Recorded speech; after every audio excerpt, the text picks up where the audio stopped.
Shalom, shalom, shalom, shalom, shalom.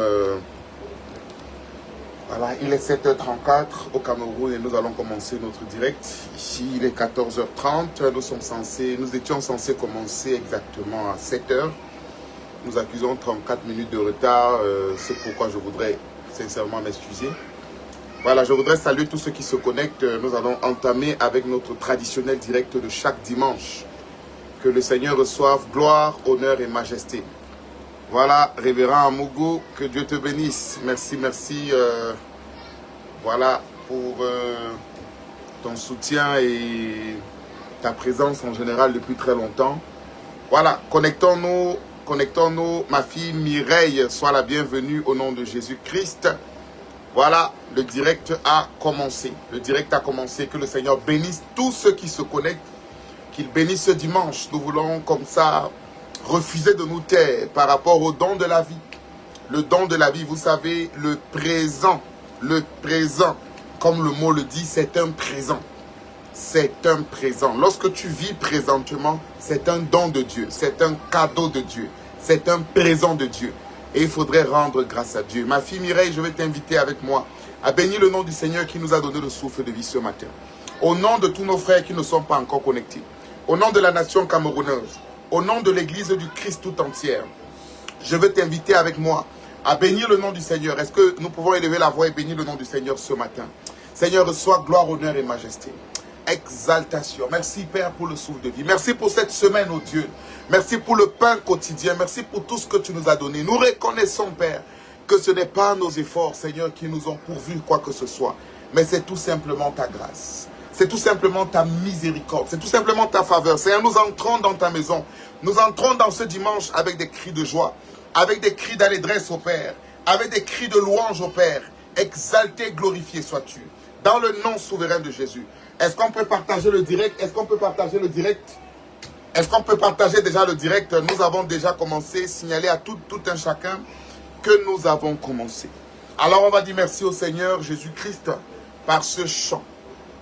I just want to say, Papa, oh, thank you.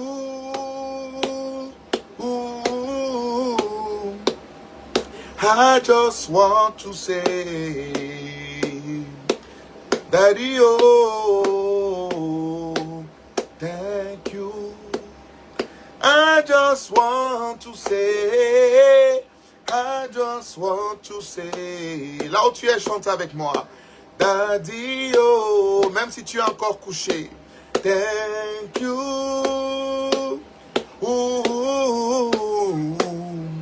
I just want to say. Tu étais malade, il t'a guéri en cette semaine. Daddy, oh, thank you. Je veux juste te dire, mets en commentaire, Seigneur, merci. Je te dire, shalom, maman désirée. Seigneur, oh, mets en commentaire, Seigneur, merci. Merci. Je veux juste te dire, Seigneur, oh, merci. Nous voulons dire merci. Dis au Seigneur merci. Mets en commentaire, Seigneur, merci. Mets en commentaire, Seigneur, merci, comme un témoignage de ce que tu vis par la grâce de Dieu. Shalom, maman désirée. Maman, s'il te plaît, signale à Samira et à tout un chacun que nous avons déjà commencé le direct. On a eu certainement un retard. Beaucoup étaient connectés avant. Et je suis venu me connecter un peu plus tard. Nous disons, Seigneur, merci ce matin. Qu'il reçoive gloire, honneur et majesté. Give thanks with a grateful heart. Give thanks to the Holy One. Give thanks because He's given Jesus Christ, His Son. Give thanks with a grateful heart. Give thanks to the Holy One. Give thanks because He's given Jesus Christ, His Son. And now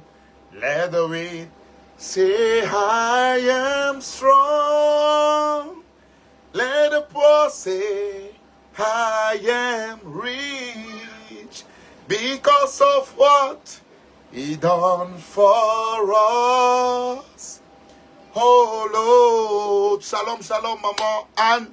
Shalom, apôtre Tubal. Shalom, ma fille Judith. Shalom, shalom. Nous disons merci au Seigneur ce matin. Nous disons merci. Merci d'un cœur reconnaissant. Mets juste tes paroles d'action de grâce en commentaire. Merci au Seigneur 3 fois saint. Je suis poussé à dire merci au Seigneur ce matin. Merci, car tu as donné Jésus-Christ, ton Fils. Maintenant, que les faibles disent, je suis fort. Que les pauvres disent, je suis riche, car tu as fait de grandes choses pour nous. Merci. Nous disons merci à Dieu pour ce qu'il avait fait, pour ce qu'il fait et surtout pour ce qu'il s'apprête à faire. Ce matin, avant de parler de ce sujet du phénomène des nouvelles églises et de partager avec l'humanité et l'église en particulier la véritable histoire, afin que vous ne soyez pas perturbés, je vais prier pour le Cameroun. Je vais prier pour certaines personnes. Je vais déclarer sur mon cher et beau pays la main de l'Éternel. Je vais prier pour les autorités du Cameroun. Que tout projet obscur, que tout projet dans l'ombre que le Seigneur a déjà révélé à ceux qui le craignent, que ces projets soient anéantis au nom puissant de Jésus. Nous décrétons et nous déclarons que la volonté de Dieu est faite au Cameroun, comme elle a été établie dans le ciel. Nous prophétisons le sang de Jésus au Cameroun. Nous déclarons que tout projet d'iniquité qui peut monter dans la pensée de quelqu'un soit brisé. Nous prophétisons la paix et la stabilité au Cameroun, au nom puissant de Jésus-Christ. Je vais déclarer et prier pour tout pays représenté ici. Nous avons les fidèles connectés depuis la France, depuis l'Allemagne, depuis le Canada, prophète Douglas depuis l'Allemagne, ma fille Michel depuis l'Angleterre, maman Désirée depuis la France, en tout cas tous les pays représentés. Nous prions que la puissance de Dieu prenne le contrôle de ces pays au nom souverain de Jésus. Et je vais prier pour quelqu'un ce matin. Pendant que tu dis Amen, tu reçois la prière que je fais. Je prie pour la santé dans ta maison. Je prie pour la provision dans ta maison. Je prie pour la bénédiction dans ta maison. Je prie pour la connexion avec Dieu, pour la connexion avec le ciel, au nom puissant de Jésus. Sœur Kevin Fabiola, je prie pour la percée financière. Je vois une percée financière qui s'est opérée et qui s'est arrêtée. Pendant que je suis en train de prier, ça va redémarrer au nom souverain de Jésus. Je vois comme aussi l'esprit de mort qui est comme sur un de tes grands-parents. Un de tes grands-parents, je vois un esprit de mort prévu pour la fin de cette année. Mais pendant que je suis en train de prier, je reçois l'instruction d'annuler cela. Pendant que j'annule cela, je déclare sur toute personne connectée ici. Si tu as rêvé de la mort, si tu as vu un esprit de mort, en ce moment, comme je suis en train de prier, que le Dieu de vie, manifesté dans Jean 10, verset 10, visite ta famille au nom de Jésus. Nous maudissons la mort au nom souverain de Jésus. Ma fille Louise Rebecca, la grâce et la faveur de l'Éternel sont sur ta vie. Je vois ta tension artérielle s'élever. Et tu as comme des fourmillements au niveau de la tête ces derniers temps. Des fourmillements au niveau de la tête. Pendant que je parle, mets simplement la main sur ta tête. Pendant que je touche ma tête, je te communique la guérison. Je te communique la santé. Je te communique la guérison. Au nom souverain de Jésus-Christ de Nazareth. Que la bonne main de l'Éternel soit sur toi. Oui, je parle avec l'équipe technique.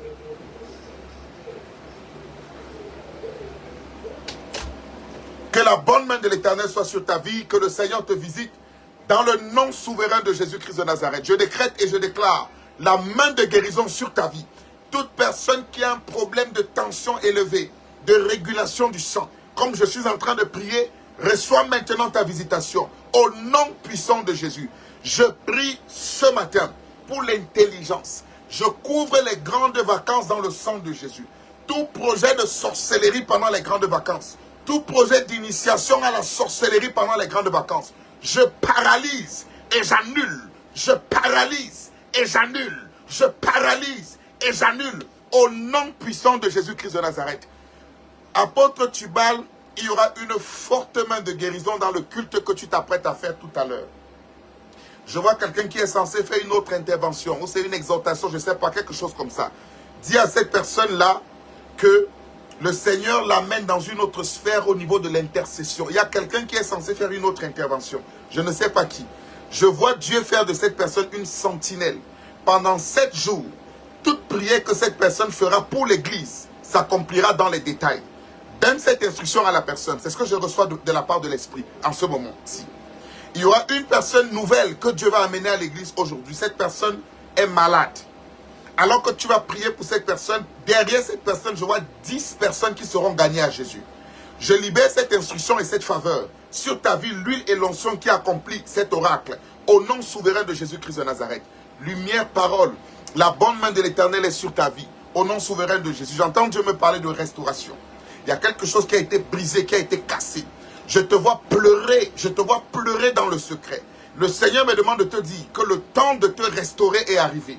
La saison de ta restauration est arrivée. Si Maman Anne est là, qu'elle se signale, parce que je vois une grâce sur la vie de Maman Anne.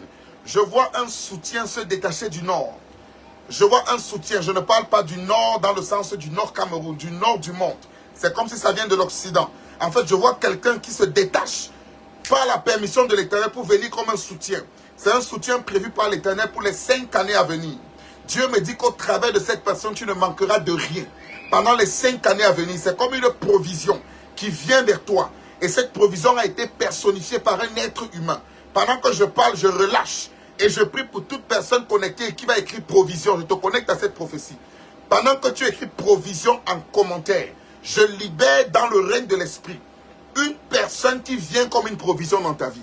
Je libère une réponse de Dieu qui viendra comme un humain dans ta vie, sur ta direction, sur ton chemin. Au nom puissant de Jésus-Christ de Nazareth, que la grâce de Dieu soit sur toi. Mets en commentaire, localise-moi et je vais faire maintenant une séance prophétique directe. Mets en commentaire, localise-moi. Prophète Paul Balomok, que Dieu te bénisse. Et que sa grâce soit sur ta vie. Prophète Paul Balomok. Je vois une fille dans ton assemblée qui a commencé à lancer des rumeurs. Et elle s'est propagée. Cette rumeur a commencé à se propager et ça a voulu déstabiliser l'église. J'entends clairement Dieu me dire qu'il veut faire comme un nettoyage dans l'assemblée. Il y a des gens qui doivent quitter auprès de toi. Il y a des gens, cette personne qui a répandu cette rumeur, que l'Éternel lui-même se charge de cette personne. Mais Dieu me dit que ce n'est pas tout le monde qui va rester. Il y a une personne qui est très proche de toi, qui doit quitter pour que l'église connaisse une réelle croissance et une réelle évolution. Ne t'inquiète pas, il y a comme une saison de renouvellement. Parce que je vois un vent de rébellion qui a soufflé. Un vent de rébellion qui a soufflé.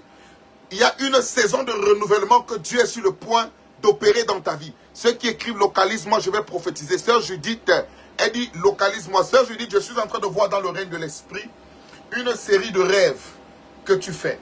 Une série de rêves et tu donnes des rêves à des gens et il y a comme des accomplissements clairs. Mais pendant que je suis en train de parler pour toi, Dieu me dit qu'il t'amène dans une nouvelle dimension. Tes rêves vont devenir plus clairs. Pendant que je parle, mets simplement ta main sur tes 2 yeux. Ça sera plus clair. La grâce qui est sur ma vie. La Bible déclare Dieu a pris l'esprit qui était sur Moïse et il a oint sur les 70 anciens. Pendant que je suis en train de parler, tes yeux vont commencer à chauffer. Je compte jusqu'à 3 et il y a un transfert de grâce et de faveur sur ta vie. 1, 2, 3. Reçois la grâce. Dieu vient de te localiser. Au nom souverain de Jésus. Et je vois une activité qui est tombée. Une activité que tu as entreprise qui est complètement tombée. Le Seigneur me demande de te dire qu'il relève tes activités. Je vois comme une cotisation que tu es censé bouffer avant la fin d'année. Nous sommes autour de octobre, un peu après la rentrée scolaire, autour de la rentrée des étudiants. Au travers de cette cotisation, je vois Dieu te relever financièrement. Je scelle toutes ces paroles sur ta vie et je bénis tout ce que tu touches. Au nom souverain de Jésus-Christ de Nazareth. Mets en commentaire, localise-moi.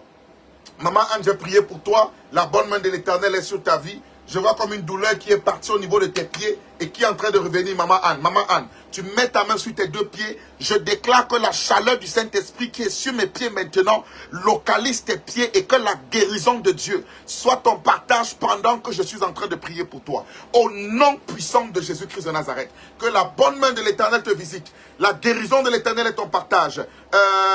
Bernadette Biloa, la main de Dieu est sur ta vie au nom souverain de Jésus.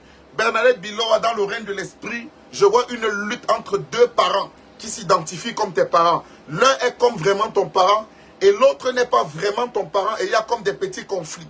Des conflits qui semblent être calmés, mais qui continuent dans les cœurs. Et Dieu me dit qu'au milieu de ces conflits, il y a des mauvaises paroles que le cœur de quelqu'un est en train de proclamer contre toi. Je peux entendre ces paroles. Je ne vais pas les dire ici parce que c'est des paroles un peu bizarres. Je peux entendre ces paroles. Malheureusement, ces paroles ont l'air d'agir et l'air de t'affecter. Mais Dieu a choisi ce jour et cette minute pour annuler tout ce qui ne venait pas de lui dans ta vie. Comme je suis en train de parler, je proclame et je déclare, au nom souverain de Jésus-Christ, toute mauvaise parole, entre guillemets, de malédiction contre ton mariage, je suis bien précis, j'annule et je paralyse. Maintenant, je vais te donner un secret. S'il y a quelqu'un qui n'est pas ton parent biologique, mais qui a été à un moment de la vie comme ton parent, ce que tu vas faire, c'est que tu vas acheter un cadeau.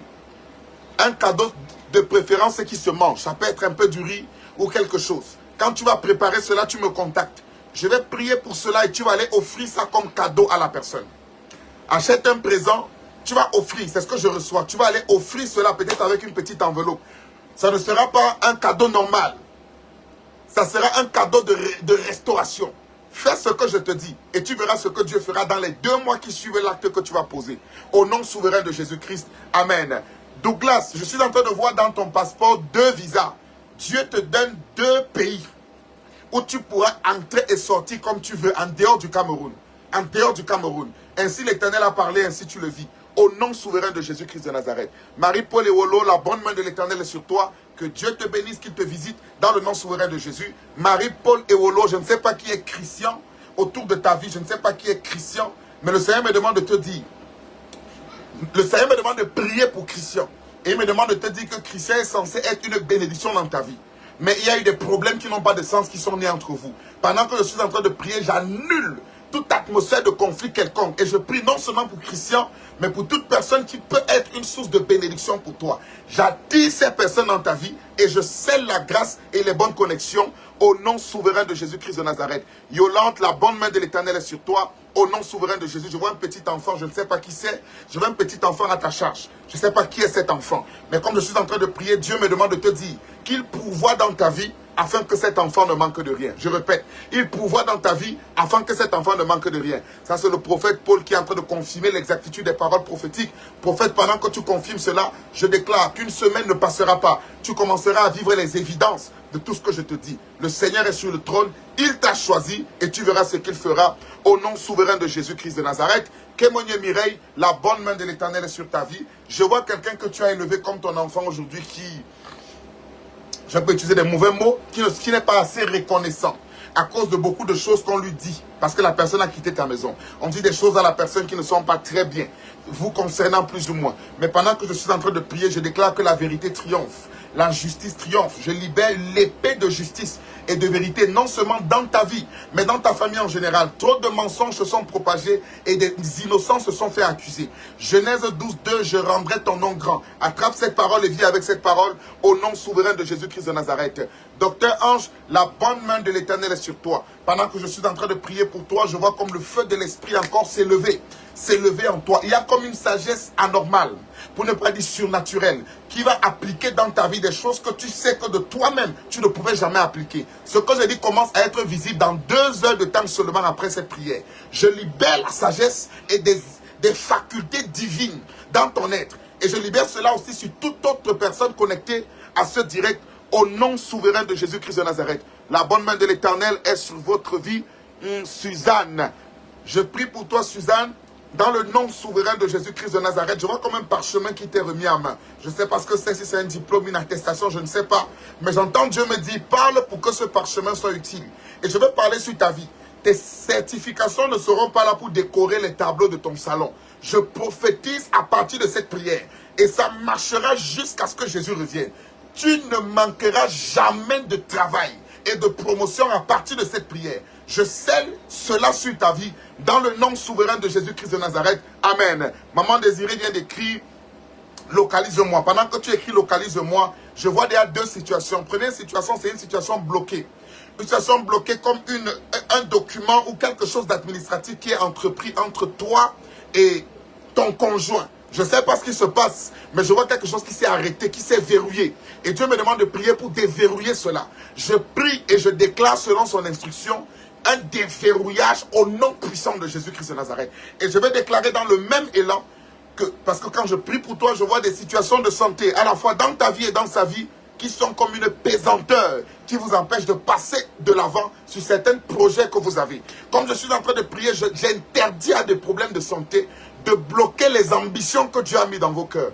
Au nom souverain de Jésus-Christ de Nazareth. Amen. Priez pour ma famille et moi, pasteur Jules Béhéné. Je prie pour ta famille. Que la main de Dieu, la santé, la provision, l'entente, la réconciliation soit le partage de ta famille. Maintenant, tu peux écrire en commentaire le nom de quelqu'un pour qui tu veux que je prie. Tu mets simplement le nom et le sujet de prière. Mets le nom de la personne. Le prénom, c'est suffisant. Le prénom, sujet de prière, je vais prier pour tous ces gens. Alors, pendant que tu es en train de faire cela, je vais comme ça directement entrer dans le petit message d'aujourd'hui. Ce n'est pas vraiment un message, c'est comme des pendules que je remets à l'heure. Je n'ai oublié personne. Les commentaires sont toujours devant moi. Je reviens. Je vais remettre simplement les pendules à l'heure. Parce que trop de choses se disent sur le phénomène des nouvelles églises. Trop de choses se disent. Tout le monde dit ce qu'ils ont à dire.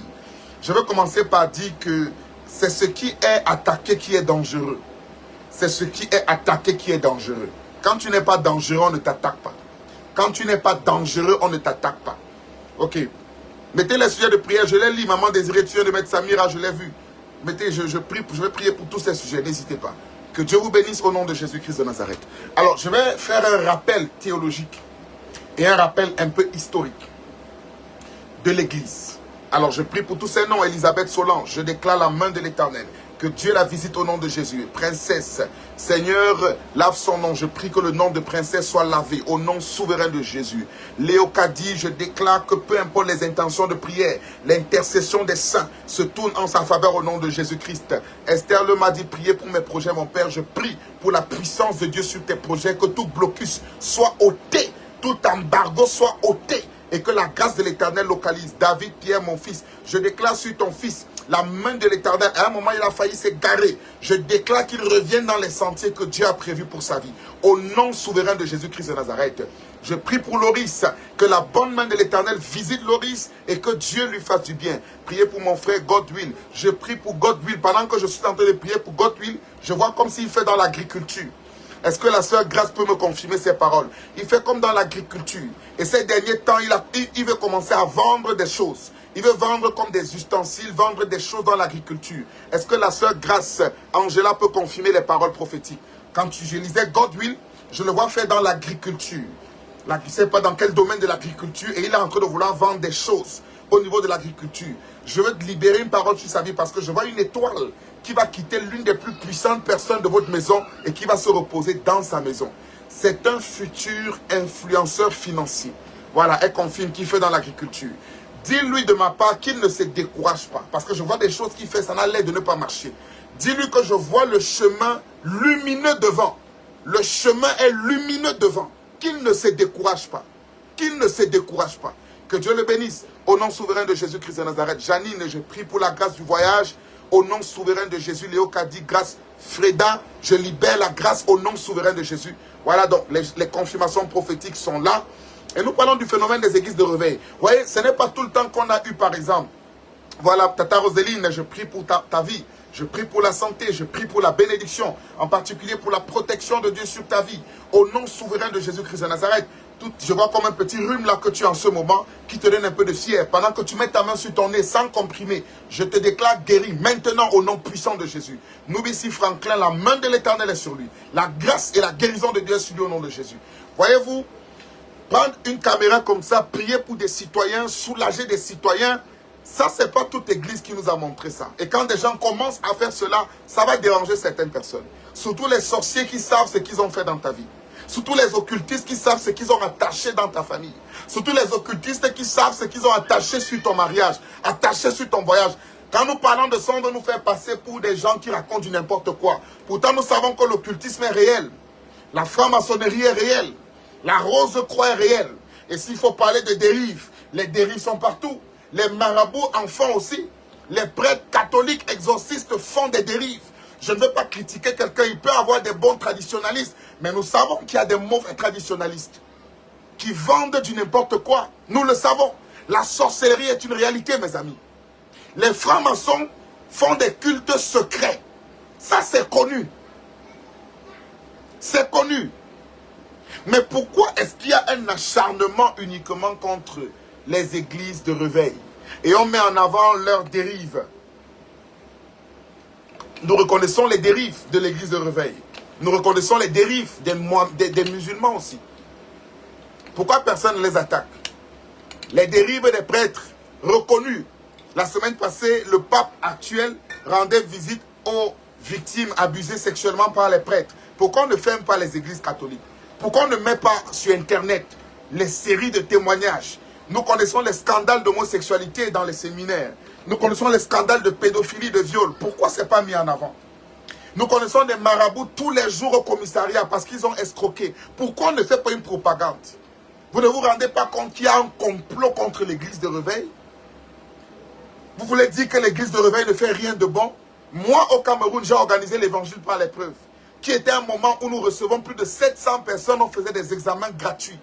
Vous avez assisté à ça. Pourquoi personne ne parle de ça? Est-ce que ça, c'est escroquer les gens? Nous avons offert combien de dons à des veuves et des orphelins? Mon ministère est axé d'ailleurs sur l'humanitaire. Pourquoi personne n'en parle? Tous les dimanches ici, je parle de collecte de fonds pour les orphelins. Pourquoi personne n'en parle?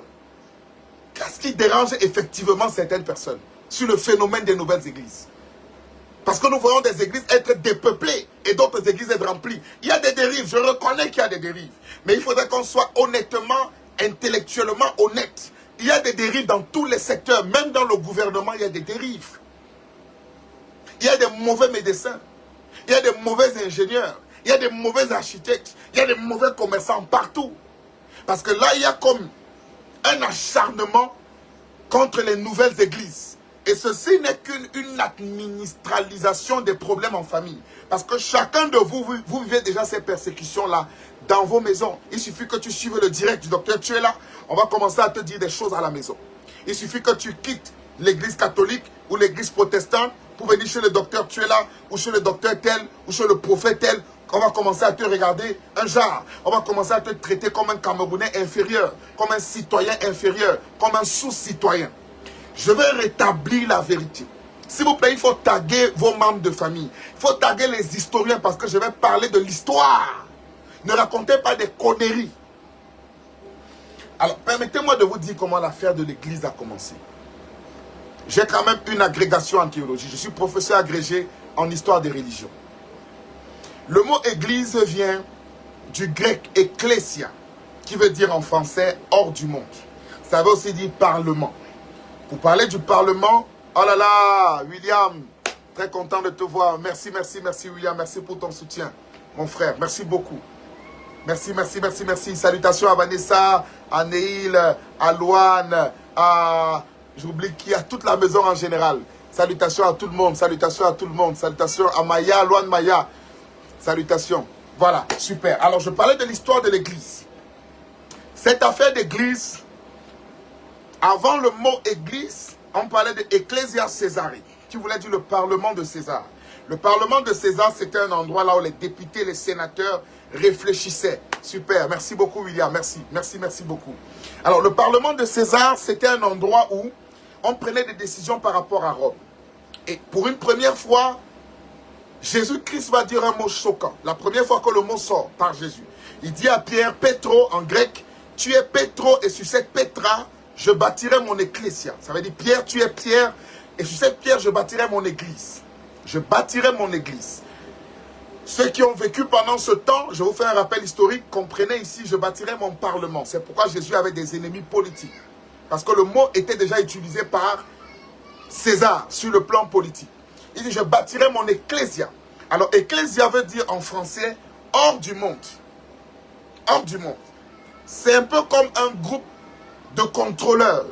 C'est-à-dire César avait un groupe de contrôleurs qui étaient comme des surhommes, qui contrôlaient ce qui se passait dans l'Empire. Et quand Jésus dit « je bâtirai mon ecclésia », c'est comme une image d'un groupe de personnes qui sont dans le monde, mais qui sont hors du monde pour contrôler le monde. Et aujourd'hui, nous nous rendons compte que l'Église contrôle et pilote toutes choses. Peu importe l'obédience, qu'elle soit catholique, orthodoxe, l'Église, la religion, les croyances. Les croyances ont contrôlé tous les cycles de colonisation. Les croyances ont contrôlé jusqu'à l'esclavage. Les croyances ont contrôlé et continuent de contrôler toutes choses. Même les sectes islamiques aujourd'hui, le terrorisme et tout, la politique, tous les indicateurs politiques sont contrôlés par les croyances. Même la Russie est contrôlée plus ou moins par l'orthodoxie, parce qu'eux, ils sont dans l'église catholique orthodoxe, qui est en vieille guerre avec l'église catholique romaine. Je vous explique ça dans quelques secondes. Parce qu'il faut qu'on rétablisse la vérité sur l'histoire. Alors, l'église de Jésus-Christ est clairement née dans Actes des Apôtres chapitre 2, avec le baptême du Saint-Esprit. Le Saint-Esprit descend et l'église naît. D'aucuns pensent que l'église existait avant. Parce que Jésus dira dans le livre de Matthieu, si tu as des problèmes contre ton frère, va et reprends-le. S'il ne t'écoute pas, va et amène une ou deux personnes. S'il ne t'écoute pas, va et dis-le à l'église. Va et dis-le à quoi? À l'église. Ça veut dire que l'église existait déjà. La présence de Jésus même représentait l'église. Dans le rassemblement de ceux qui priaient, qui écoutaient Jésus, constituait l'église. L'église, on nous a dit que l'église catholique c'est la première église. Je suis désolé, l'église catholique ce n'est pas la première église, même sur le plan historique. Simplement l'église orthodoxe grecque est plus vieille que l'église catholique romaine. Je vous le démontre. L'église éthiopienne, allez vérifier, en Éthiopie, l'Éthiopie c'est le seul pays qui n'a jamais été colonisé. Vérifiez cela. L'Éthiopie n'a jamais été colonisée. Et nous avons l'église catholique éthiopienne qui existe jusqu'à aujourd'hui, qui est plus vieille que toutes les églises actuelles. Sur le plan administratif, je précise. Donc, quand on arrête de raconter des histoires, l'église catholique romaine va naître à l'an 325 au concile de Nicée avec l'empereur Constantin. L'église catholique qui vient du latin catholicus qui veut dire universel. L'église donc de Jésus-Christ va naître. Et quand l'église de Jésus-Christ va naître, nous centrons dans Actes des Apôtres, on a la vie de l'église. Je vous épargne de la vie de l'église. Avec le baptême du Saint-Esprit, la première église biblique, on parlait en langue. On parlait en langue. Faut lire vos Bibles. Actes des Apôtres chapitre 2. Les gens parlaient en langue. Actes des Apôtres chapitre 3, chapitre 4, chapitre 5. Il y avait les prophéties à l'église. On avait des prophètes comme Agabus qui te voyaient parler sur ta vie. On avait les impositions des mains. On avait les songes. On avait les visions. On avait les guérisons. Des malades qui guérissaient. Actes des Apôtres chapitre 5, chapitre 6. On avait des Ananias et Saphira qui pouvaient être frappés par l'Éternel. L'affaire que vous entendez, le feu de Dieu, c'est ce qui est dans vos Bibles. Actes des Apôtres, chapitre 7, chapitre 8, chapitre 9, chapitre 10. On avait ce qu'on appelait l'appel. Il n'y avait pas les écoles de théologie. Il n'y avait pas les facultés de théologie. Pour devenir homme de Dieu, tu avais une expérience, une apparition.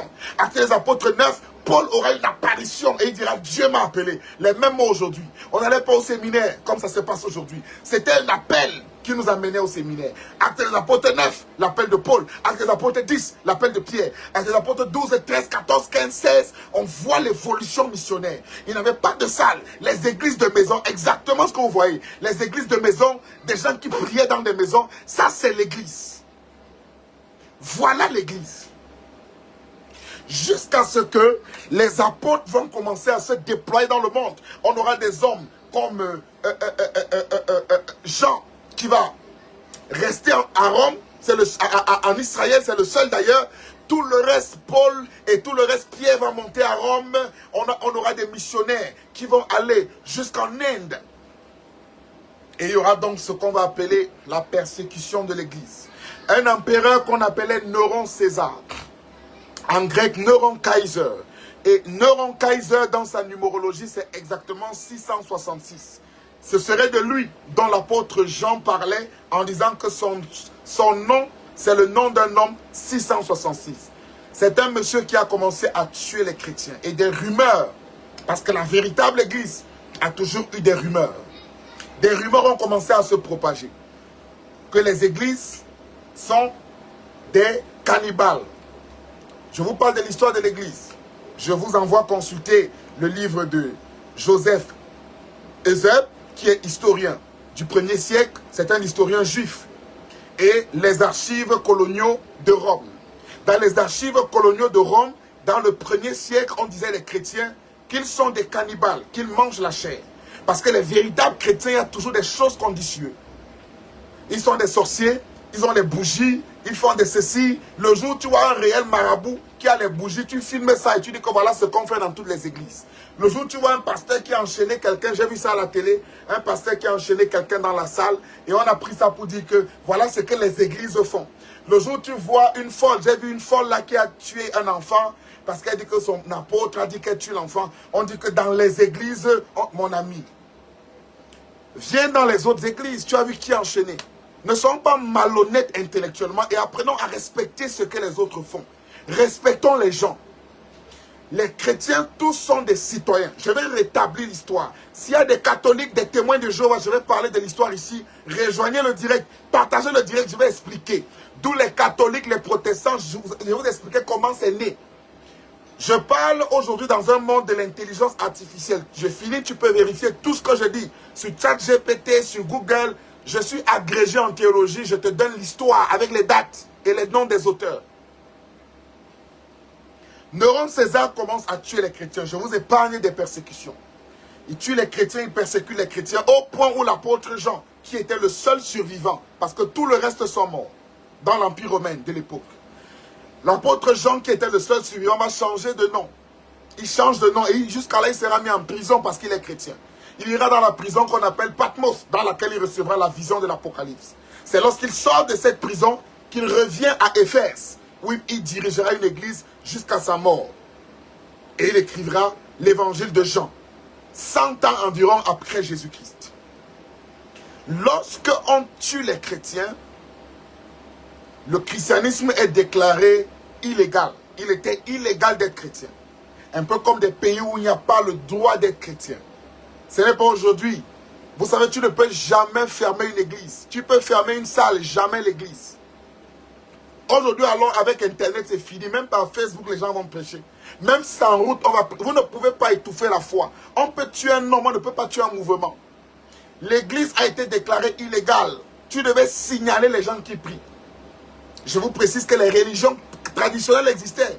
À l'époque, le judaïsme et le pharisianisme existaient. Mais l'église, qui croyait au miracle, qui parlait en langue, ils dérangeaient les gens. Ils étaient anormaux. Et ils n'étaient surtout pas sous le contrôle de la République. Parce que ce qui intéresse une République, un gouvernement, c'est le contrôle. Et l'église n'était pas du tout contrôlée. Alors l'empereur a dit, c'est illégal d'être chrétien. Lorsqu'on te signalait comme chrétien, on te tuait. Il faut étudier l'histoire de l'église au Japon, vous serez choqués. Je suis en Asie, j'ai pris la peine de lire beaucoup de livres sur l'histoire de l'évangile au Japon. Ça ne nous intéresse pas. Je vais avancer. Alors, pendant environ 3 siècles, les chrétiens fonctionnaient illégalement dans des cachettes. Je précise qu'il y avait des déviances. Il y a toujours eu des déviances. Toujours. Depuis même l'époque de Jésus-Christ, il y avait déjà des déviances. Il y avait des gens qui prêchaient Jésus, mais qui n'étaient pas avec Jésus. Souvenez-vous des disciples qui ont dit à Jésus, ces gens prêchent, te prêchent, mais ils ne sont pas avec nous. Et qu'est-ce que Jésus a dit? Il dit que tant qu'ils ne sont pas contre nous, ils sont pour nous. Dans les déviances, ça ne va jamais manquer. Dans toutes les églises, ce n'est pas que l'église de réveil. Il y a les faux prêtres exorcistes. Un prêtre exorciste a détruit ma famille. Un prêtre exorciste a détruit ma famille. Il est prêtre, mais il a détruit ma famille. Il y a les mauvais partout. Donc arrêtez de faire une fixation sur les mauvais pasteurs. Il y a des vrais pasteurs. Moi, je suis pasteur. Je ne crois pas que je suis mauvais. En tout cas, on ne parle pas de soi. Je ne suis pas parfait, mais je ne me retrouve pas à avoir fait un certain nombre de choses. Jamais. Attacher quelqu'un à l'église, demander à quelqu'un d'aller tuer, ce sont des histoires. Les bougies, ils ont les bougies dans les églises, les temples de soi. Quelles bougies? On raconte quoi? Entre l'église de réveil et l'église catholique, il y a plus de bougies. Quelle messe fait peur? Il y a les mystères où? Vous racontez même quoi? Il y a les images où? Des statues qu'on ne comprend pas où? Qui a les bougies? Qui a l'encens? Pourquoi ça ne dérange pas les gens? L'église de réveil, même les soutanes, quand nous on porte, on nous crée des problèmes. On fait les cultes simplement. Qu'est-ce qu'on cherche à certaines personnes?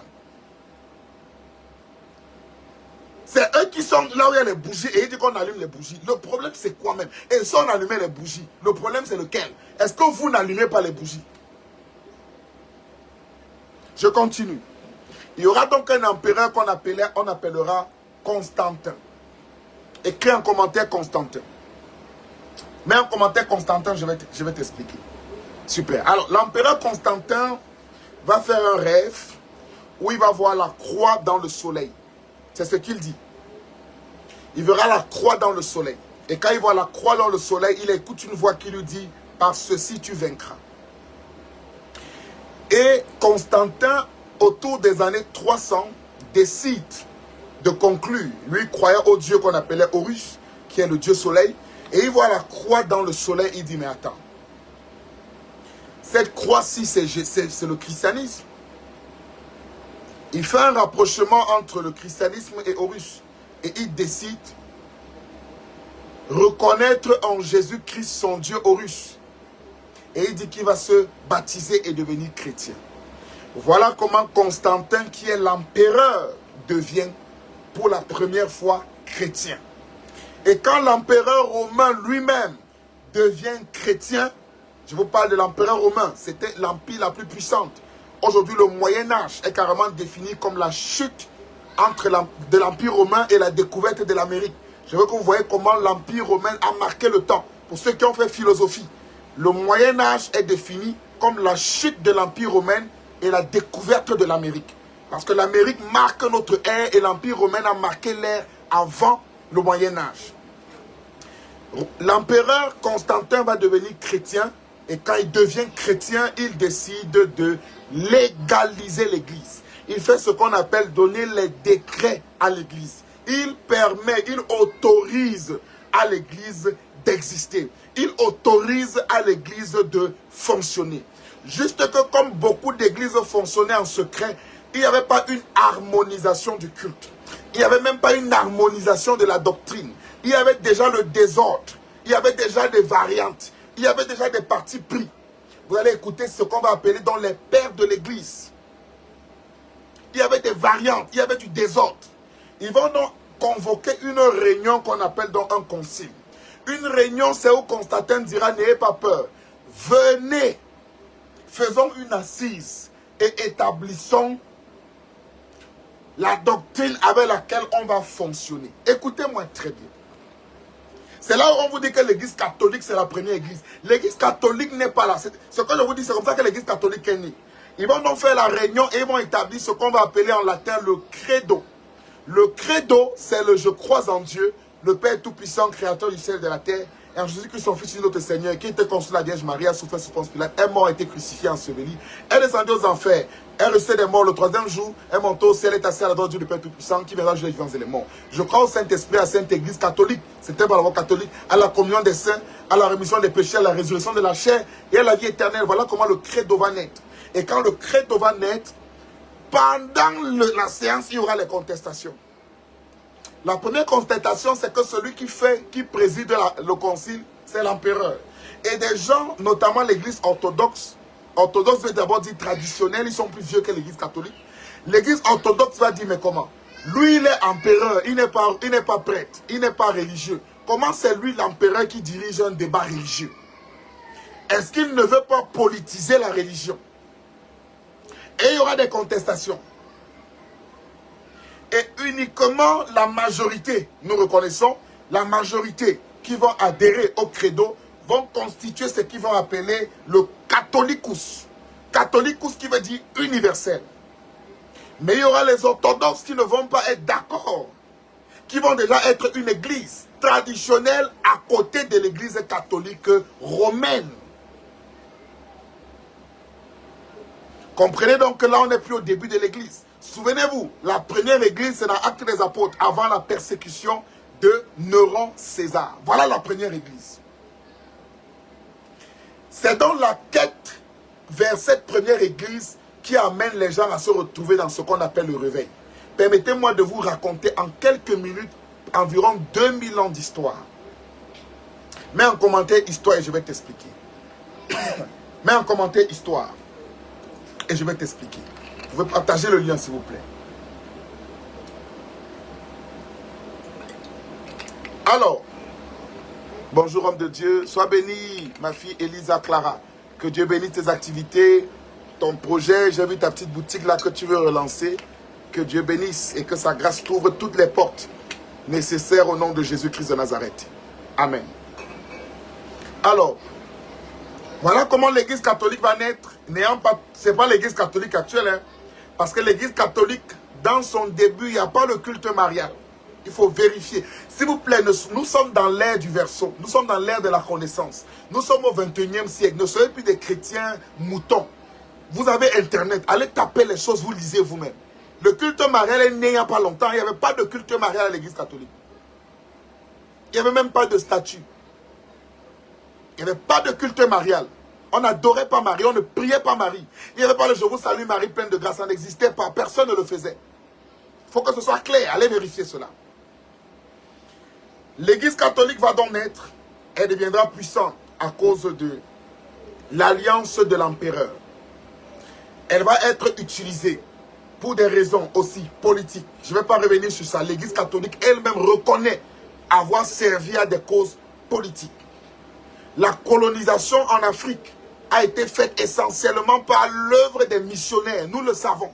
C'est connu. Je vous fais traverser l'histoire. C'est connu, ce n'est pas un débat. Je ne parle pas avec haine. Je respecte l'église catholique. Je sors moi-même de l'église catholique. J'honore l'église catholique. Shalom, apôtre Tala. Mais il faudrait que ce soit clair.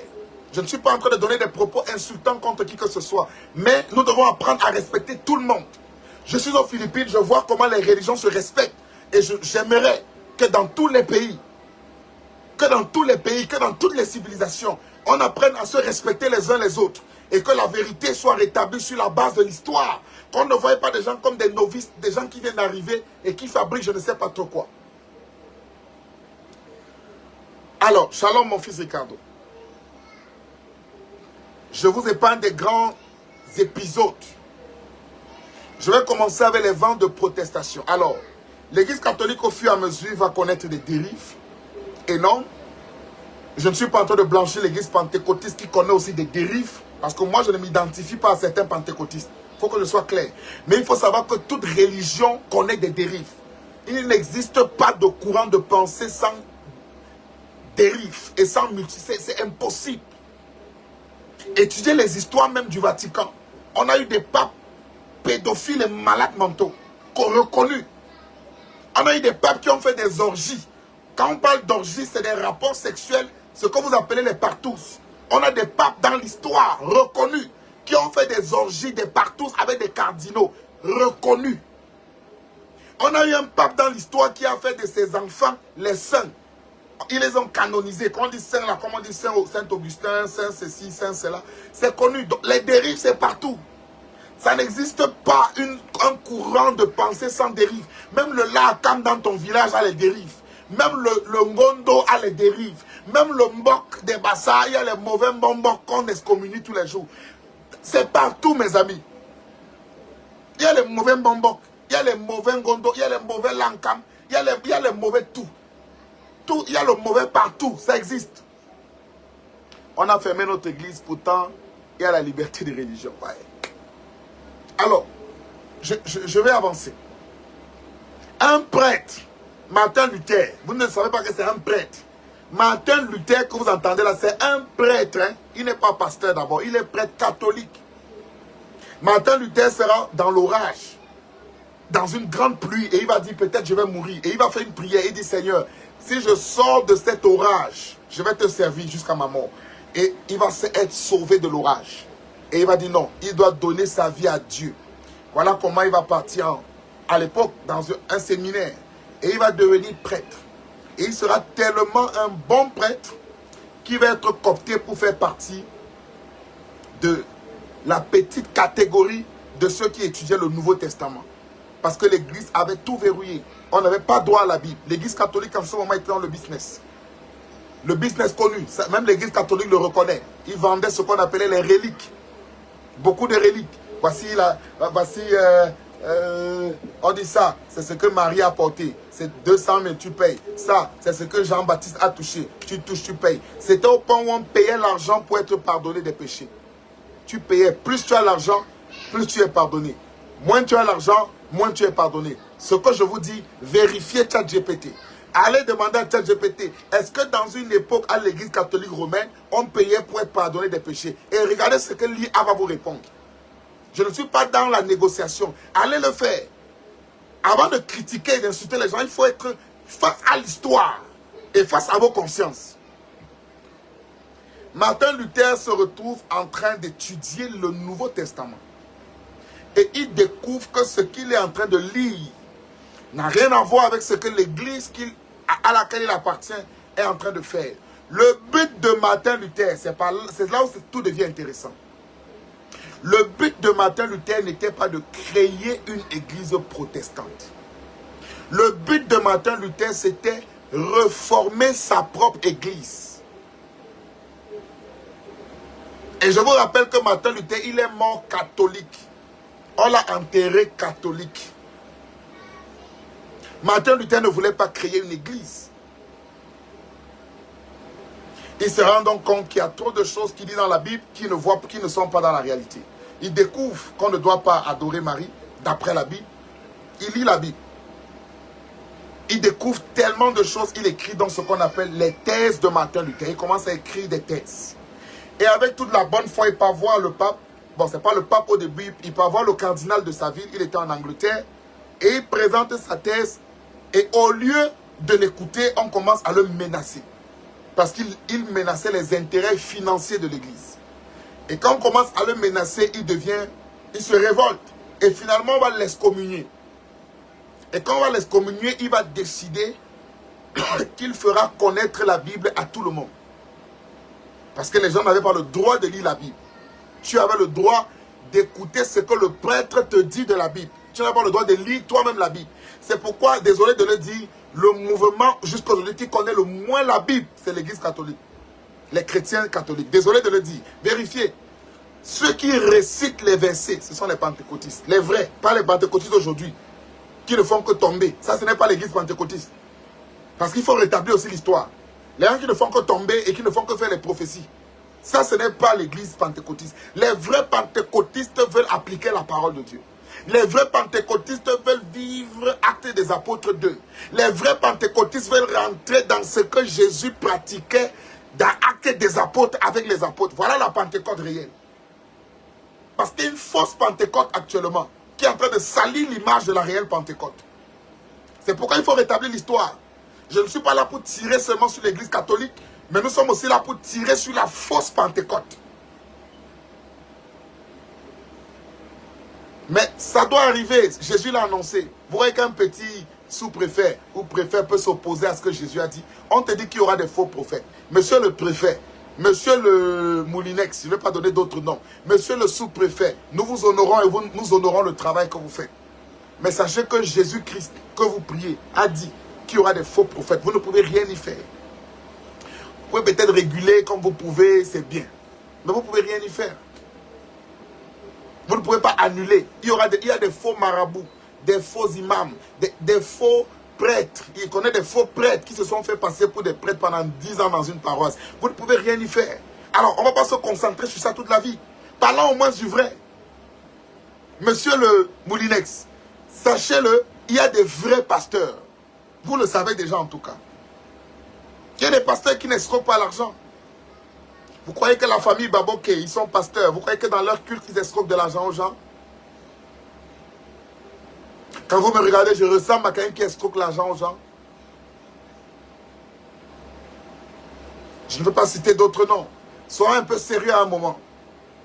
Et ne prenons pas quelques dérives pour appliquer ça à tout le monde. Moi, je connais par contre des prêtres exorcistes qui escroquent l'argent. C'est partout. Il y a des marabouts qui escroquent l'argent. Il y a des imams, des aladis à la brique qui escroquent l'argent. Ou qui prennent des sommes immenses pour faire des travaux entre guillemets spirituels. C'est partout. Alors, Martin Luther va commencer à écrire la Bible sur des parchemins et les partager aux gens. Et il aura sa formule qu'on appelait sola scriptura. Je ne vais pas revenir sur ça. Sola scriptura veut dire seulement les Écritures. Et une guerre va naître entre l'Église catholique et Martin Luther. Une guerre sérieuse. Et Martin Luther va devenir puissant parce que beaucoup de gens vont commencer à l'écouter et à vouloir la réforme. La réforme. La réforme. Et entre-temps, l'Église catholique va donc créer un groupe, une confrérie qu'on appelait les Jésuites. Beaucoup ne connaissent pas comment les Jésuites sont nés. Les Jésuites sont nés pour briser le mouvement de protestation. Les Jésuites étaient formés à l'armée. Les Jésuites étaient formés à l'assassinat. Vérifiez. Il faut lire un peu le serment que les Jésuites lisaient auprès du pape. Ils s'engageaient à donner leur vie pour défendre le pape. Il y aura donc les fameuses guerres mortelles. Des milliers de personnes sont mortes, tuées par l'Église catholique parce qu'ils voulaient lire la Bible. Voilà ce qui s'est passé avec Martin Luther. Jusqu'à ce que Martin Luther va mourir, il y aura des conciliations tellement les gens ont lu la Bible que l'Église catholique était obligée. Parce que l'Église catholique, au fur et à mesure, elle-même est convertie par le réveil. Actuellement, l'Église catholique même est touchée par le réveil. Regardez les prêtres, actuellement, ils commencent à faire la délivrance. Allez en Côte d'Ivoire, les prêtres catholiques font les croisades de délivrance et de miracles. Parce que quand le peuple lit, quand le peuple commence à lire, fidèle, c'est vous qui allez rétablir la vérité. Quand le peuple lit, le peuple va exiger de vivre ce qu'ils lisent. Allez en Côte d'Ivoire, les prêtres catholiques romains font les croisades de délivrance, les campagnes de miracles. Allez au Cameroun actuellement, à la paroisse d'Etoudi. Les prêtres, est-ce que ça laisse quelqu'un? C'est biblique. Parce que quand le peuple s'éveille, je ne parle pas du désordre, je parle du véritable réveil. Quand le peuple commence à lire, on ne peut pas contester la vérité et les faits. Vous voulez qu'on aille vers qui quand on a des problèmes? Vers des marabouts? On doit aller vers Dieu. Alors si on vient vers Dieu, il n'y a aucune prophétie. On vient vers Dieu, il n'y a pas de prière. Donc, c'est ce qui se passe. Alors, l'Église catholique va admettre en ce moment, ils vont annuler la paye pour la confession des péchés, ils vont annuler un certain nombre de choses. Mais ils vont rester catholiques. Et ils vont essayer de faire comme une négociation avec l'Église protestante qui gagnait énormément du terrain. L'Église protestante a gagné du terrain dans toute l'Allemagne antique. L'Allemagne qui était un point clé pour l'Église catholique. L'Angleterre en général, la Nouvelle-Zélande, bref, le Royaume-Uni en général a été massivement touché par l'Église protestante. Et ils sont devenus des grands protestateurs. Avec pour principal but de revenir à la Bible. Juste qu'à un certain moment, même ces protestateurs sont devenus religieux. Ils ont fait allégeance au système. Et ils ont commencé à rester au petit niveau dans lequel ils se sont trouvés. Et à chaque époque, il y avait des révolutionnaires qui voulaient aller plus loin dans ce qui est écrit. On a eu des gens comme John Russell, on a eu des gens comme John Wesley.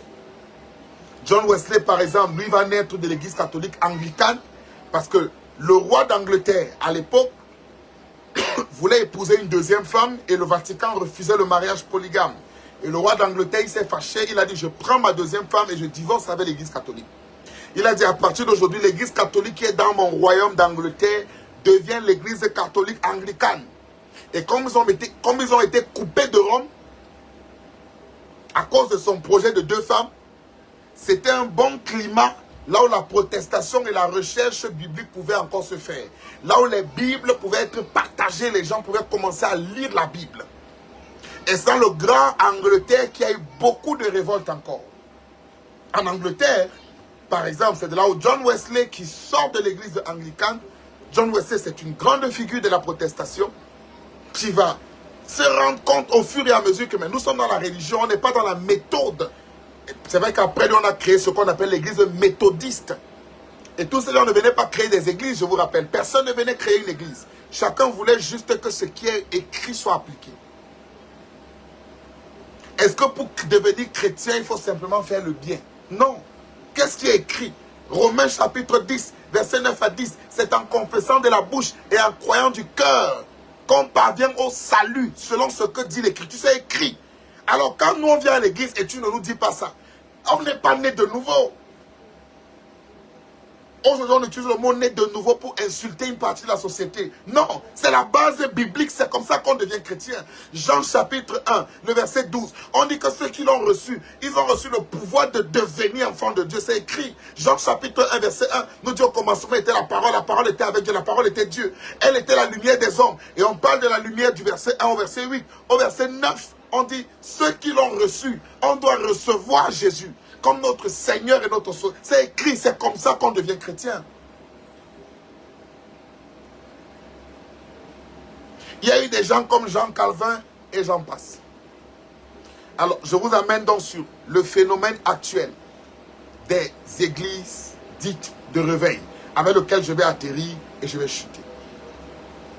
Chers citoyens, chers concitoyens, vous tous, nous tous, avons tous été pour la plupart dans des églises traditionnelles où on récitait les lois de l'église plus que la Bible, où on ne comprenait rien dans certaines prédications, où on dormait même pendant qu'on faisait la messe. Moi, je dis la vérité, j'étais servant de messe, mais je ne me rappelle pas d'un thème d'une prédication à l'église. De l'époque, aujourd'hui, ça a un peu changé. Moi, je ne me rappelle pas d'un thème.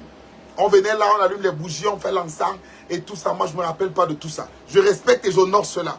Mais soyons un peu sérieux. Soyons sérieux. Quand nous lisons la Bible, nous sommes dans des réalités complètement différentes. Et des gens ont des problèmes. Et nous lisons dans la Bible un Dieu qui résout les problèmes. C'est écrit. Vous voulez que nous allons vers qui? C'est écrit. Ceux qui ont cru en Jésus imposeront les mains aux malades. Les malades seront guéris. Même vous les prêtres, vous reconnaissez ce que vous appelez l'onction de l'imposition des mains aux malades. Mais c'est vrai que vous faites ça, personne ne tombe, il n'y a pas souvent trop de miracles. Si d'autres font, les gens tombent comme dans la Bible et il y a des miracles, votre problème c'est lequel? Est-ce que la Bible ne dit pas que Jésus guérit les maladies? Pourquoi quand quelqu'un dit que Jésus guérit les maladies, vous avez un problème avec la personne? Est-ce que vous avez un problème avec les croyances? Figurez-vous, la charte des Nations Unies dit que toutes les cultures se valent et que personne, ça c'est les droits de l'homme, personne ne doit être inquiété pour ses convictions religieuses. Personne ne doit être inquiété pour ses appartenances politiques et ses convictions religieuses. Ça c'est le droit de l'homme. Le problème peut être la nuisance sonore. Et maintenant quand il y a la nuisance sonore ou la nuisance environnementale, parlez de ça, mais avec beaucoup de respect. Pourquoi? Parce que si nous sommes les seuls à ce qui vous vous levez, le musulman nuit à mes oreilles. Pourquoi vous n'allez pas lui donner une convocation? Le musulman m'empêche de bien dormir. Le musulman m'empêche de bien me réveiller. Alors, quand vous avez conscience que vous n'avez pas posé une convocation là-bas et que vous posez seulement chez nous, posez-le quand même avec équité. Un gouvernement, c'est l'équité. Les bars nous empêchent de dormir. Les groupes de Mbolé avec les tam-tams en route. Combien d'entre nous écoutons les tam-tams en dormant? Quand on se rend compte que c'est, s'il vous plaît, avec un peu de tenue, l'église de réveil est censée être la première église. Pourquoi? Parce que l'église de réveil est la version la plus originale de par 2000 ans d'histoire des chercheurs et des historiens qui sont rentrés dans l'origine de la Bible. Shalom ma fille Ariel, que Dieu te bénisse. L'église de réveil est censée être la plus vieille, la plus normale. Un réveillé, c'est les mots, les clichés qu'on a donnés aux gens. Je dis seulement église de réveil pour que tu comprennes ce que je dis. Moi, on n'est pas censé être appelé église de réveil. Moi, je suis chrétien. J'aime bien cette affaire aux Philippines ici. On les appelait Revival Church. Maintenant, on les appelle Christian. Leur nom officiel, c'est Christian. Ils n'ont même pas... Et on respecte leurs droits. On respecte leurs droits. Il faut que vous compreniez qui est l'église de réveil. Comprenez donc que l'église de réveil, c'est cette église-là qui veut rentrer avant le concile de Nicée, vivre la foi qu'eux ils lisent dans la parole de Dieu. Nous sommes la seule église, l'église de réveil. C'est les seules églises qui ne sont pas subventionnées. Rome subventionne l'église catholique. L'Allemagne subventionne beaucoup d'églises protestantes. L'Angleterre subventionne beaucoup d'églises protestantes. L'église de réveil, c'est les seules églises portées par vos frères camerounais par leur transpiration personnelle. Mais c'est les plus insultés, les plus critiqués, les plus méprisés, les vus comme les sous-hommes. Je vous assure que ça va changer. Et c'est en train de changer. Vous ne pouvez rien y faire. Au Nigeria, on les a critiqués comme ça. Au Nigeria, tu ne peux rien faire sans eux. En Afrique du Sud, aux États-Unis, on a fait ça, tu ne peux plus rien faire sans eux. Au Congo, tu ne peux rien. Les plus hauts dignitaires politiques. Et maintenant, s'il faut que je parle du mysticisme, écoutez-moi très bien. Je connais un peu la franc-maçonnerie. Je connais un peu les Rosicruciens pour avoir débattu avec eux longtemps. Les récitations que tu fais dans la religion ne vont jamais te délivrer de l'emprise d'un franc-maçon. Le but même de certains sorciers, c'est te donner une petite religion qui n'a pas de puissance. Pour que tu cherches la véritable puissance dans des loges. Parce qu'à un niveau, tu dois être puissant. Tu ne peux pas devenir influent financièrement. Tu ne peux pas te maintenir financièrement dans les hautes sphères de la vie sans avoir le pouvoir mystique et spirituel. Et c'est pourquoi ils ont créé des confréries. Par exemple, le Opus Dei. Pour ceux qui connaissent, c'est un petit groupement mystique de l'église catholique. Où quand tu veux accéder à la puissance, tu dois entrer par des initiations. Non, tu n'as pas besoin de ça. Et c'est pourquoi, si on t'a attaché, on t'a bloqué et tout ça, tu fais tes petits, je vous salue Marie avec ton chapelet, rien ne peut changer dans ta vie. Même l'église catholique aujourd'hui a commencé les délivrances. Même certains prêtres ont commencé les prières intenses. Les mouvements charismatiques ont commencé à le parler en langue parce que c'est biblique. Ça veut dire que l'église catholique, l'église pentecôtiste doit être acclamée. Le fait que nous parlons en public comme ça et que des catholiques nous regardent, ça les amène à lire la Bible et ça change les choses à l'intérieur de l'église catholique. C'est ça notre but. Aujourd'hui, il y a les délivrances. Dans l'église catholique, renseignez-vous. Il y a les impositions des mains, il y a le parler en langue, il y a les visions, il y a les prophéties, il y a les croisades. Vous connaissez tous le Père Réveil Marie, qui essaye de faire comme des pentecôtistes aujourd'hui. C'est répandu. En fait, ils n'essayent pas de faire comme les pentecôtistes, ils essayent de faire comme la Bible. Parce que le pentecôtiste essaye d'imiter la Bible. C'est la Bible, c'est la Bible. Ce n'est pas une nouvelle religion, c'est la plus vieille des religions. C'est la plus ancienne, c'est la religion authentique de Jésus-Christ. Le pentecôtiste s'efforce d'appliquer à la lettre ce qui est écrit. C'est tout. Maintenant, je vais conclure avec ceci. Peut-être des questions me permettront de revenir. On me parlera des déviances. Mes amis, frères et sœurs en Christ, il y a toujours et il y aura toujours des déviances. Mais ne faisons pas des déviances une occasion de critiquer et d'insulter les normes. Les déviances existeront toujours. Les faux pasteurs se lèveront toujours. Et il faut savoir, nous avons aussi une administration. Dans les nouvelles églises, au fur et à mesure, moi je suis agrégé de théologie, mais pas dans l'église catholique. Lorsque tu as un appel, parce que pour devenir prêtre ou pasteur, ce n'est pas l'école. C'est d'abord l'appel. C'est Dieu qui se révèle à toi. Nous croyons que Dieu parle. Aujourd'hui, on nous insulte parce qu'on dit que Dieu parle. Pourtant, nous ne faisons que dire la Bible. Ouvrez vos Bibles. Actes des Apôtres 2, verset 17. Je peux réciter. Moi, je récite la Bible. J'ai lu la Bible 13 fois. Je la récite. Actes des Apôtres 2, verset 17. Qu'est-ce qui est écrit? Dans les derniers jours. Est-ce qu'on dit les premiers jours? On dit bien les derniers jours. Dans les derniers jours, dit Dieu, je répandrai de mon esprit sur toute chair. Vos fils et vos filles prophétiseront. Vos jeunes gens auront des visions. Vos vieillards auront des songes. Oui, verset 18. Sur mes serviteurs et mes servantes, dans ces jours-là, je répandrai de mon esprit et ils prophétiseront. C'est écrit. C'est écrit. Et quand nous parlons comme ça, à l'église catholique à l'époque, qu'est-ce qu'on nous faisait? Première lecture de l'épître de 1 Corinthiens, chapitre 13, verset 1 à 2. Blablabla. Deuxième lecture. Et lecture de l'évangile. On a déjà lu Apocalypse dans ton église? Catholique. Est-ce qu'on a déjà lu Apocalypse un jour dans ton église? On a déjà lu 1 Chronique. On a déjà lu 2 Chroniques. Donc toute ta vie, tu vas être seulement en première lecture, deuxième lecture. Et après, quand quelqu'un vient là, 3 minutes, et vraiment, aimer les uns les autres. Et la il faut pardonner. Et puis c'est bon. Prophète Sam, merci, j'aime beaucoup énormément vos enseignements, vous nous manquez au Cameroun. Oh là là là là, je reviens bientôt. Je serai là. Mais en tout cas, nous travaillons d'abord par ces plateformes-ci. Et il faudrait, au travers de cette plateforme, que le réveiller, entre guillemets, qui n'est qu'un cliché. Priez pour moi, trop de combats. La bonne main de l'Éternel te visite, homme de Dieu. Et que l'Éternel fasse de tes combats ses propres combats. Au nom souverain de Jésus-Christ. Amen. Je vais dire à nos familles, parce que nos familles nous ont beaucoup combattu pour rien. Moi particulièrement, ma famille m'avait combattu, mais ce sont mes plus grands alliés.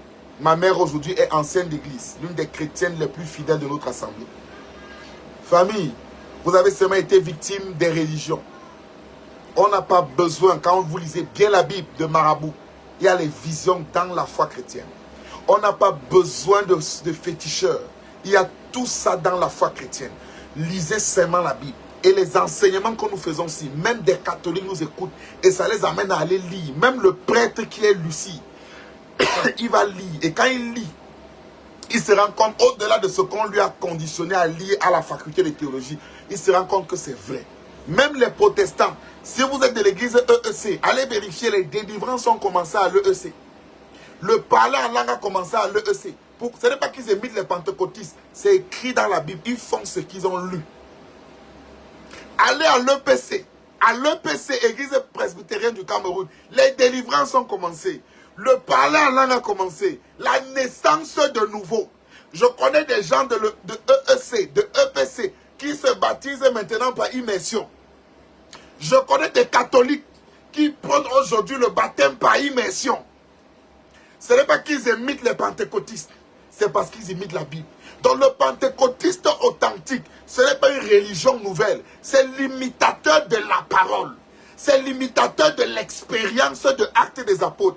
C'est celui qui lit et qui applique ce qu'il a vu. Voilà la véritable histoire. Gouvernement, j'appelle à vous. Vous ne gagnez rien à combattre ce qui est incombattable. Vous ne pouvez pas combattre une religion. La religion, ce n'est pas quelqu'un, c'est une croyance. On ne peut pas combattre. Même la Chine ne réussit pas. Jusqu'à aujourd'hui, en Chine, quand tu es chrétien, tu vas en prison. Mais jusqu'à là, il y a de plus en plus de chrétiens par semaine. Ce n'est pas possible de combattre une religion. Ce n'est pas possible. Vous gagnerez à encadrer. Vous gagnerez à comprendre ce qui se passe. Vous gagnerez à réaliser que pour eux, Jésus-Christ est le même hier, aujourd'hui et éternellement. S'il a apparu à Paul, il apparaît encore à des gens. Moi, il m'est apparu. Prenez-moi comme un fou, mais c'est écrit. Pourquoi il a apparu à Paul et il ne m'apparaît pas? Il a apparu à Pierre. Il a apparu à combien de personnes dans la Bible? Est-ce qu'il est mort? Il vit. Nous vivons Actes des Apôtres, saison 2. L'église pentecôtiste, c'est Actes des Apôtres, saison 2. Écrit en commentaire, Actes des Apôtres, saison 2. Les miracles continuent. La puissance continue. Les délivrances continuent. Et personne ne va stopper ça. Ça va entrer.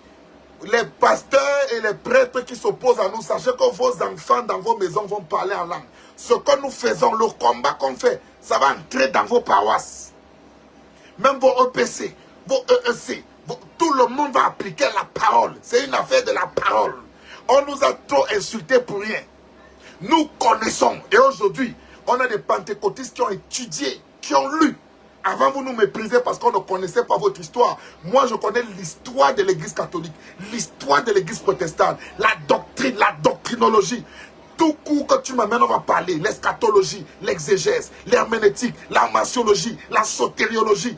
Peu importe la science, l'ecclésiologie. Je connais tout ça. On va discuter.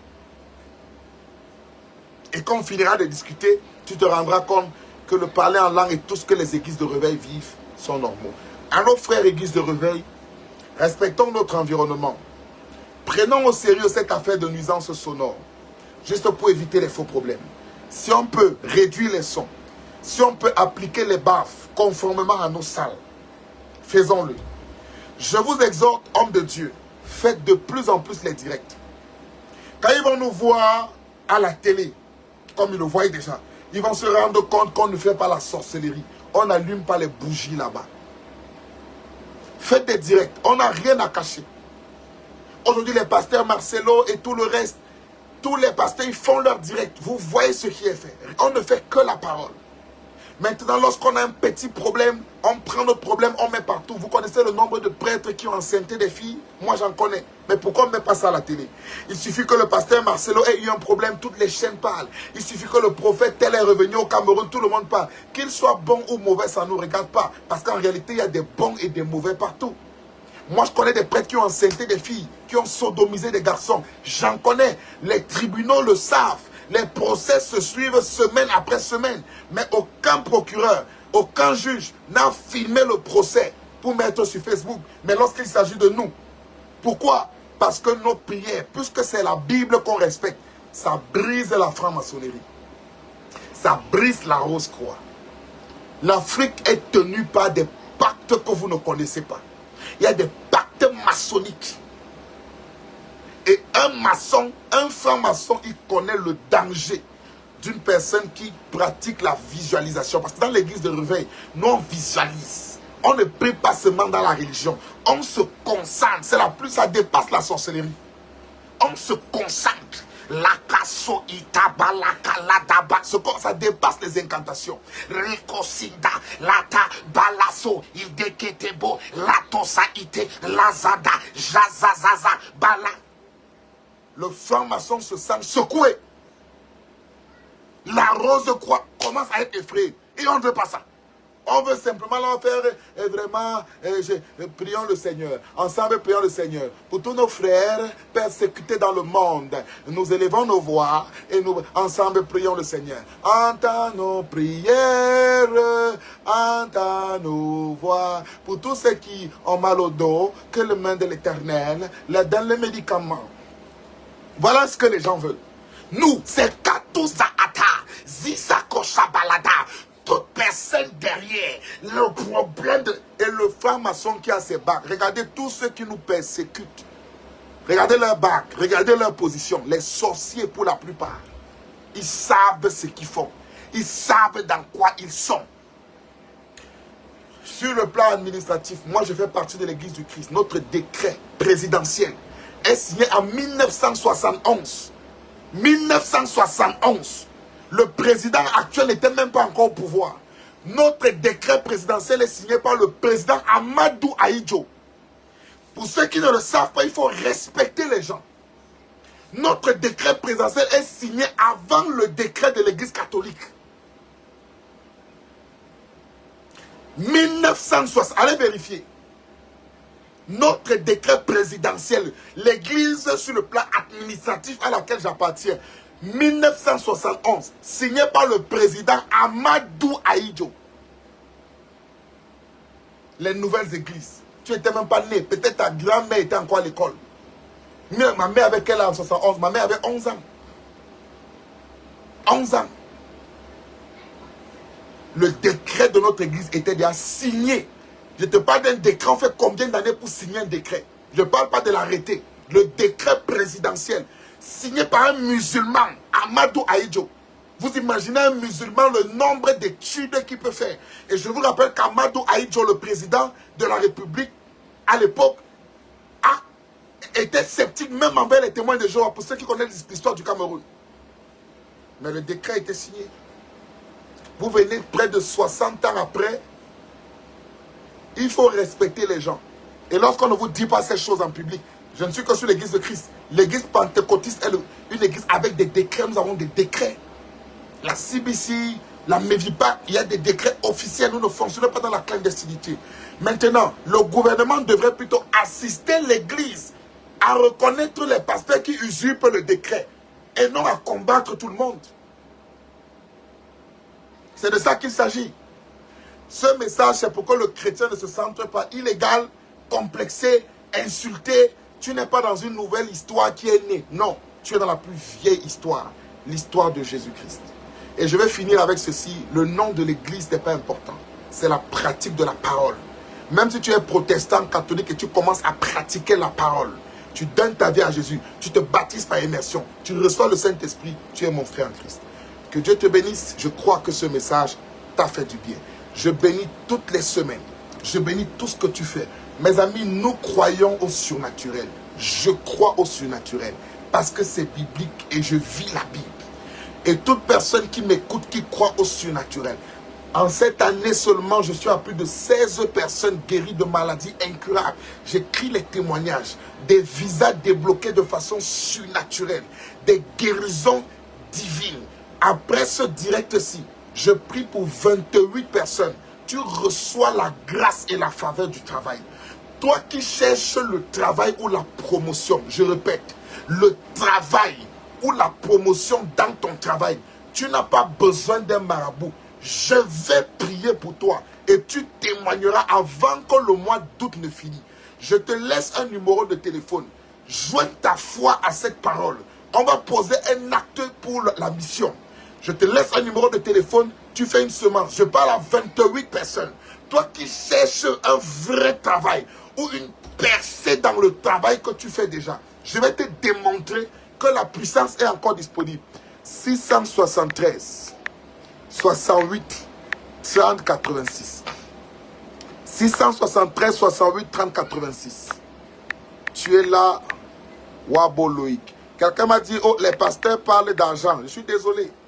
Il n'y a pas une église plus commerçante que l'église catholique. Je respecte les catholiques, mais soyons équitables. Si on est tous Camerounais, soyons équitables. L'église catholique ne fait pas seulement ce qu'on fait ici. L'église catholique vend les chapelets. Toute paroisse catholique a les nattes qu'on met devant la chapelle. Ils vendent les ustensiles de culte et personne ne les inquiète. Ils vendent des huiles, ils vendent des sels, ils vendent des choses terribles. Des parfums pas possibles. C'est connu.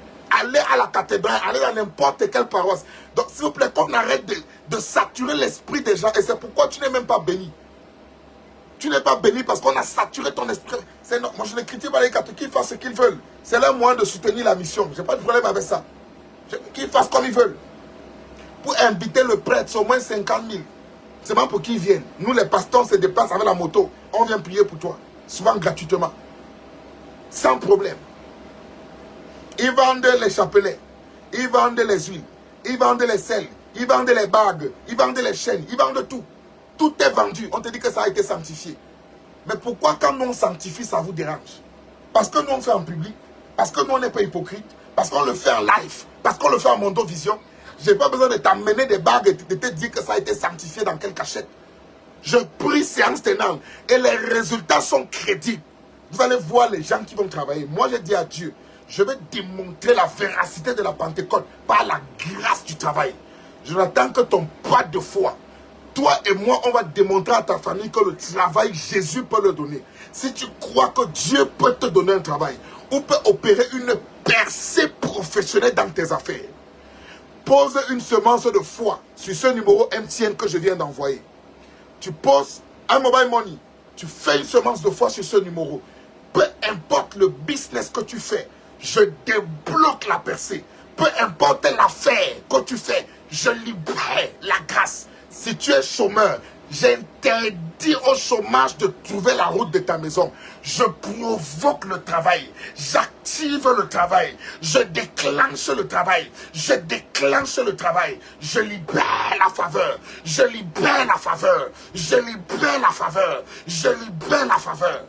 Que Dieu te bénisse. Au nom souverain de Jésus-Christ. Amen. N'hésite pas de le faire. Je reste et je demande ton serviteur, le révérend Dr. Tchola Loïc. Tous nos directs sont disponibles sur YouTube.